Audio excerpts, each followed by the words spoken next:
शुभ सकाळ। आज एक खराब खबर सहित मु आपण मानकु यही गुरुत्वपूर्ण सूचनाटी जनाऊँगी। आज आम शेयर मार्केट बा स्टॉक एक्सचेंज पर एक कला दिन कहले भूल हे ना। यार 6 मास मध्य अनेक खराब भल परिस्थिति दे आम शेयर मार्केट स्टॉक मार्केट गति करता बेले आज सका बजार खोलिया मात्र 10 मिनिट रे 1900 कोटी टका स्वाहा हो जाए। देखु माने याठू आउ खराब दिन कौन हो पारे।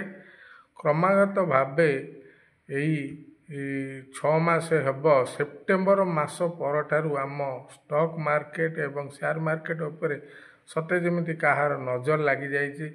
आम भारतीय निवेशक माने प्रभुत क्षति सहीबार लगी विदेशी निवेशक माने क्रमागत भावे आम भारतीय स्टॉक मार्केट बा शेयर मार्केट रु से माने टंका उठेकी से माने चीन एवं अन्य विकसित राष्ट्र रे से माने पैसा लगुचंती जहाँ फल माने आमर आहुरी प्रभुत क्षति होची। जेबे ठारू अमेरिका रे ट्रम्प सरकार निर्वाचित होइचंती भारत पाई सते जेमिति दुर्दिन दुस्थिति आसी जो ट्रम्प प्रशासन जितियापाई आम भारत रे जो होम यज्ञ लगे कि प्रार्थना पूजार्चना होउथला से ट्रम्प प्रशासन आम भारत सरकार को एवं आम भारतवासी को एभली भावे से माने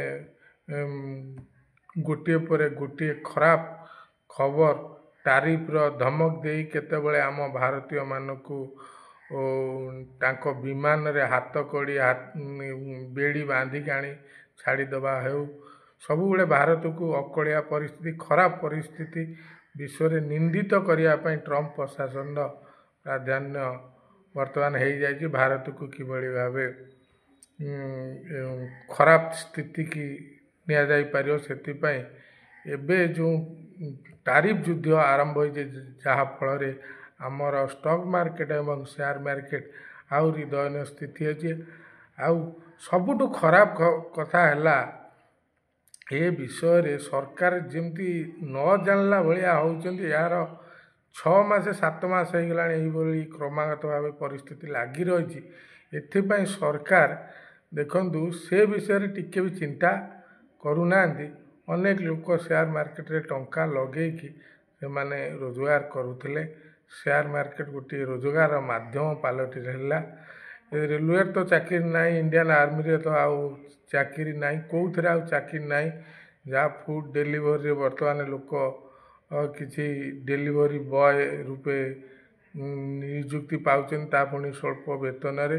चाकरी भारत रे नाही कहले भूल हेब नाही। शेयर मार्केट रे लगे कि किसी लोक रोजगार करते सेतिक भी धीरे धीरे अंधार हबारे लगुच। आम भारत सरकार जेपरी ट्रम्प प्रशासन आगे रे असहाय हो पड़ी जहाँ फल तांको रोकिया पाई हमर कौन सी प्रकार उद्यम नहीं किंबा साहस मध्य नहीं। देखंतु चीन उपरे से 24% तारीफ लगाइला तो चीन तार 10 ताटू अधिक 10 अमेरिका सामग्री उपरे से तारीफ लगेले।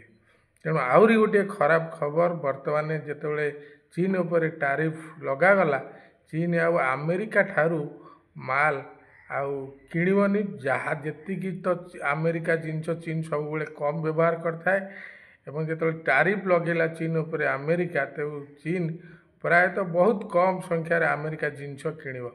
तेणु अमेरिका बर्तमान आमको बाध्य कर तार कृषिजात पदार्थ जमी क्षीर सोयाबीन ठू लगे कि विभिन्न प्रकार सामग्री आमको चाप पकाउची जे आम ठारू नियत में।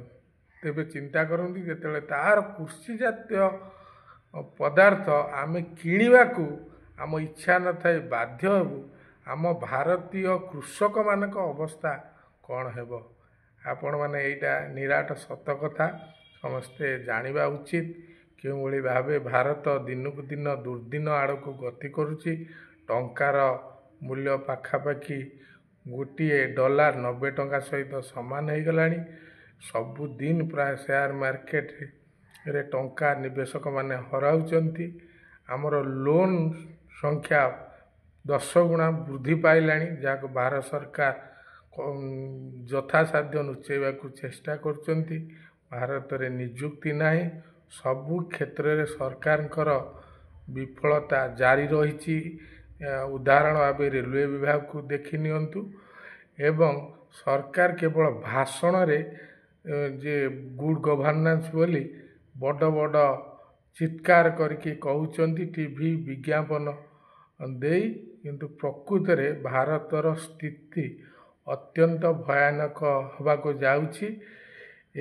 ଆଉ କିଛି ଦିନ ଗଲେ ହୁଏତ ଆମେ ଯଦି ଶ୍ରୀଲଙ୍କାରେ ଯେଉଁ ପରିସ୍ଥିତି ସୃଷ୍ଟି ହୋଇଥିଲା ସେଇଭଳିଆ ପରିସ୍ଥିତି ଆଡ଼କୁ ଭାରତ ଗତି ନ କରିବ କିଏ କହିବ।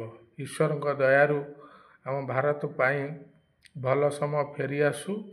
ଆମ ଭାରତୀୟ ଯେମିତି ପୂର୍ବରୁ ଆମେ ଖୁସିରେ ଜୀବନଯାପନ କରୁଥିଲୁ ସେଇଭଳି ଈଶ୍ୱର ଆମକୁ ଶକ୍ତି, ସାହସ, ଧୈର୍ଯ୍ୟ ଦିଅନ୍ତୁ। ଭାରତୀୟ ଷ୍ଟକ୍ ମାର୍କେଟ, ରେଲୱେ ବିଭାଗ, ଅର୍ଥନୀତି, ବୈଦେଶିକ ନୀତିଠୁ ଲଗେଇ ସବୁ ପ୍ରକାର ଆପଣ ଜାଣି ଆଶ୍ଚର୍ଯ୍ୟ ହେବେ ଆମ ଭାରତର ପଡ଼ୋଶୀ ରାଷ୍ଟ୍ରମାନଙ୍କର କୌଣସି ରାଷ୍ଟ୍ର ସହିତ ମଧ୍ୟ ଆମର ବର୍ତ୍ତମାନ ସମ୍ପର୍କ ଭଲ ନାହିଁ। ଆଗରୁ ତ ପାକିସ୍ତାନ, ଚୀନ ସହିତ ଭଲ ନଥିଲା। ଏବେ ଶ୍ରୀଲଙ୍କା ହେଉ, ଭୁଟାନ ହେଉ, ନେପାଳ ହେଉ, ବାଂଲାଦେଶ ହେଉ, ମାନେ କୌଣସି ରାଷ୍ଟ୍ର ସହିତ ଆମ ଭାରତର ସମ୍ପର୍କ ଭଲ ନାହିଁ।